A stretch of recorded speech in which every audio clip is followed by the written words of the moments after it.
हमारे बीच हैं Kandi Bhandari ji, all the way from Nepal. Ma'am आपका स्वागत है। तो सभी के बेनिफिट के लिए मैं हिंदी में सभी को बता दूं।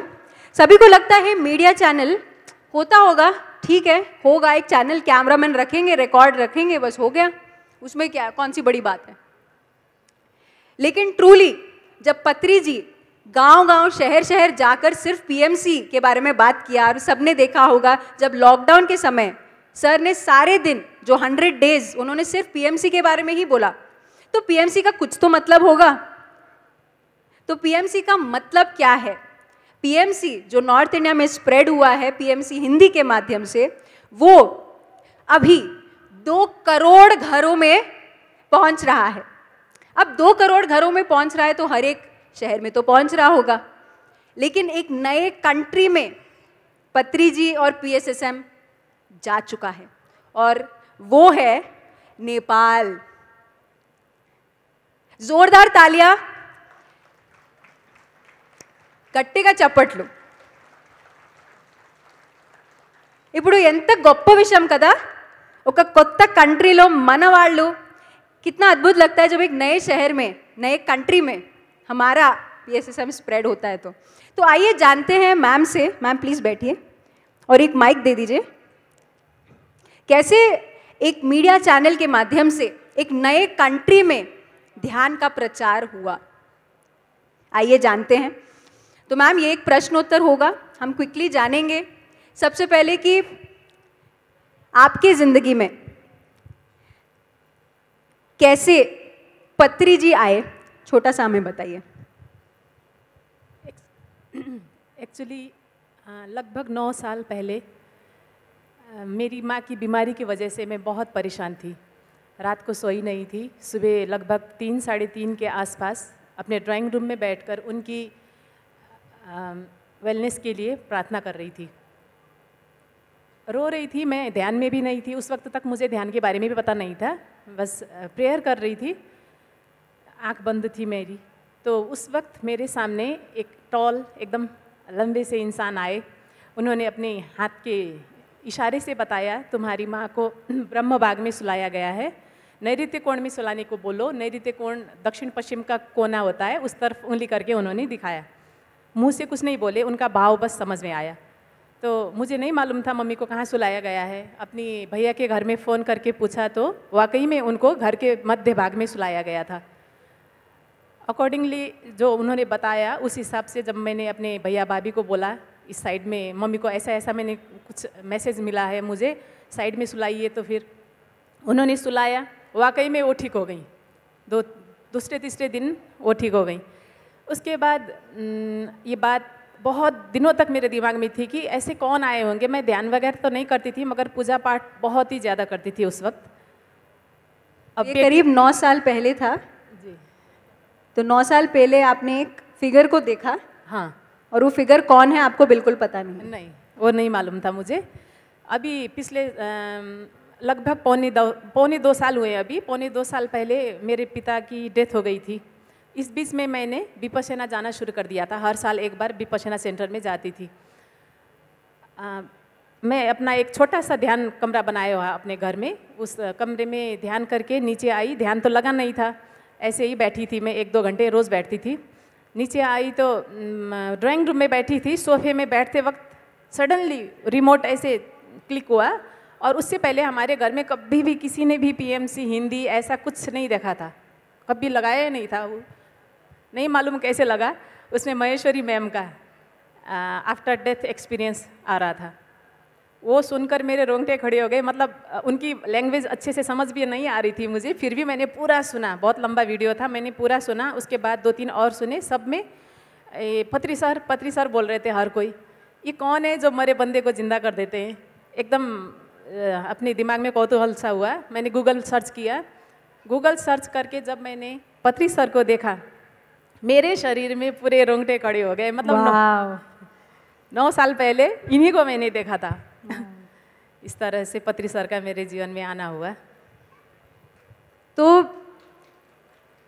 गट्टी का चप्पट लो, जोरदार तालियां।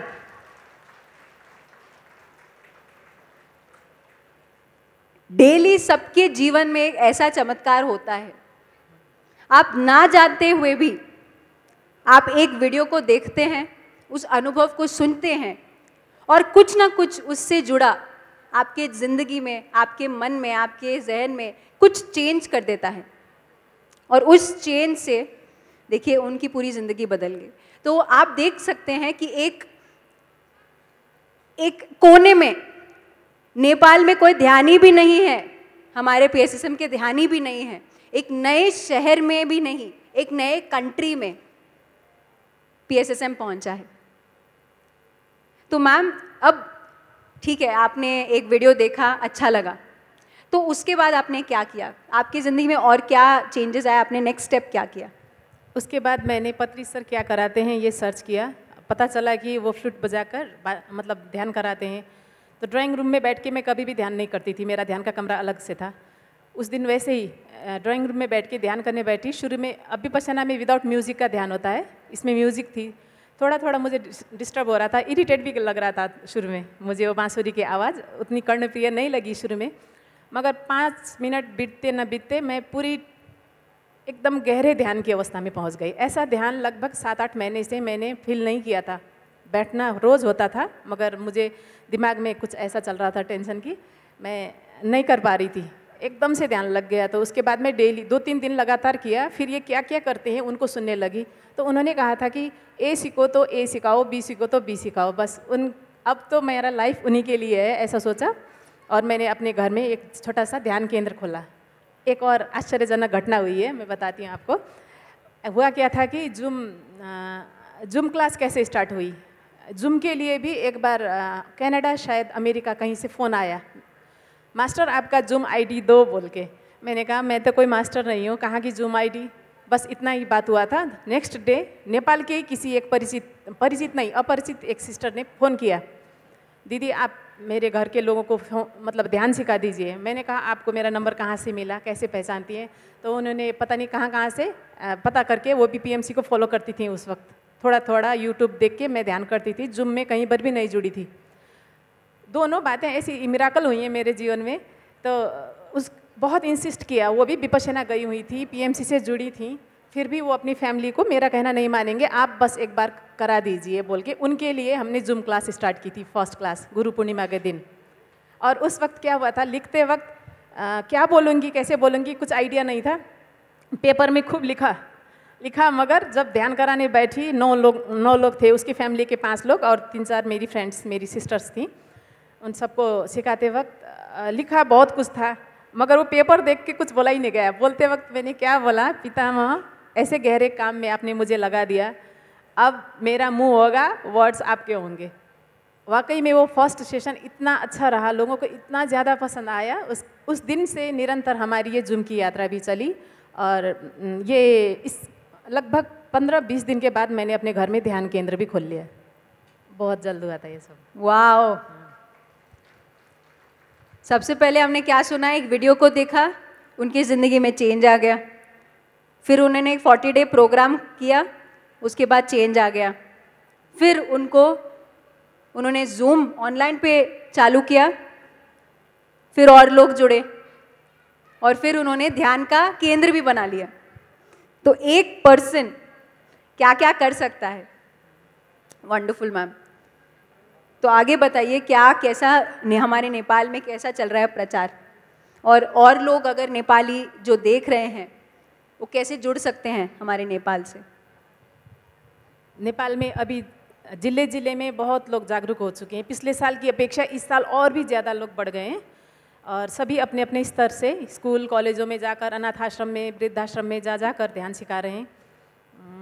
बहुत ही ज़्यादा प्रचार प्रसार हुआ है। PMC हिंदी और भी एक वाइटल रोल प्ले कर रही है इसमें, क्योंकि उसका लिंक किसी को फॉरवर्ड कर दो तो बंदा ध्यान में आए बिना नहीं रह पाता।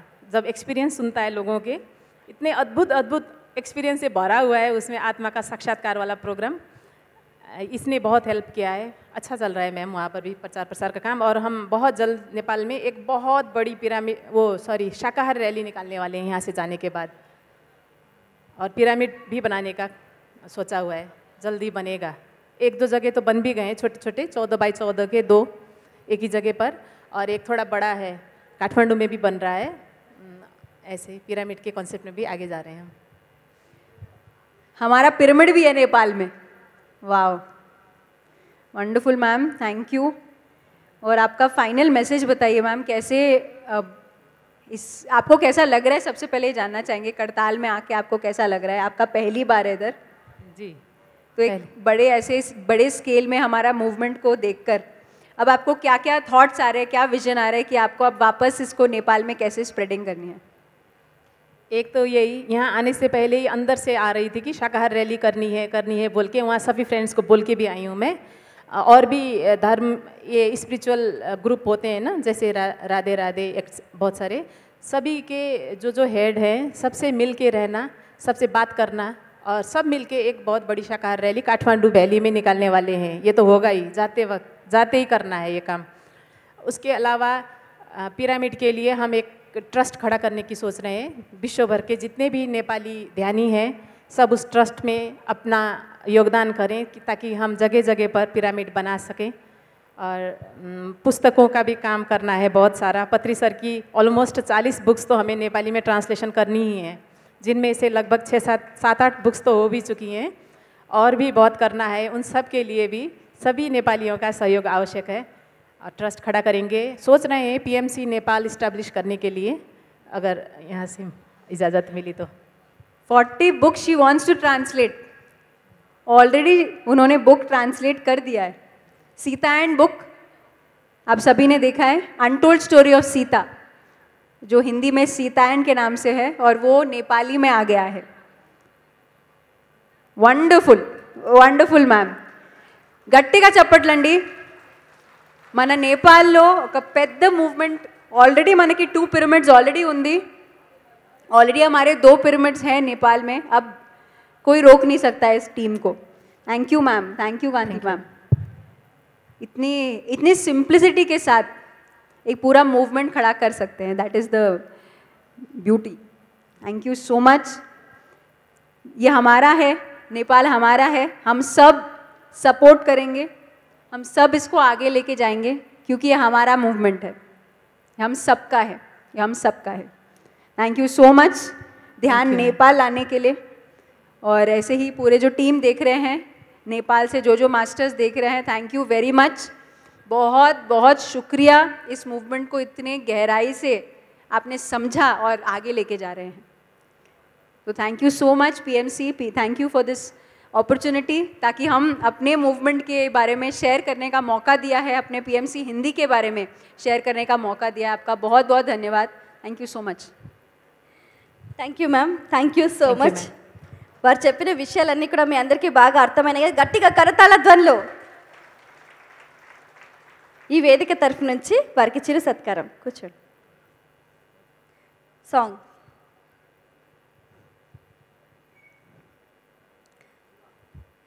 పత్రిజీ ధ్యాన మహాయాగం మహిళా ధ్యాన మహాచక్రం 4. ఈ కార్యక్రమంలో పత్రిజీ గారి స్ఫూర్తి, మహిళా చైతన్య దీప్తి. ఇక్కడ కైలాసపురి మహేశ్వర మహాపిరమిడ్ ప్రాంగణం, పత్రిజీ శక్తి స్థల్, ఇక్కడ ఎక్కడ చూసినా కూడా అణువున ఆది దంపతుల అద్భుతమైన తరంగాలు తొణికిసలాడుతూ ఉంటాయి. ఈ ప్రాంగణంలో ఏ చిన్న కార్యం చేసినా కూడా అద్భుతమైన ఫలితం లభిస్తుంది.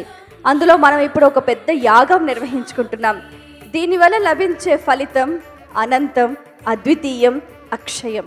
మరి అటువంటి ఆ ఫలాలు ప్రత్యక్షంగా కానీ పరోక్షంగా కానీ ఈ కార్యక్రమంలో పాల్గొన్న ప్రతి ఒక్కరికి కూడా పరిపూర్ణంగా లభిస్తుంది. గట్టిగా కరతాళ ధ్వనులు.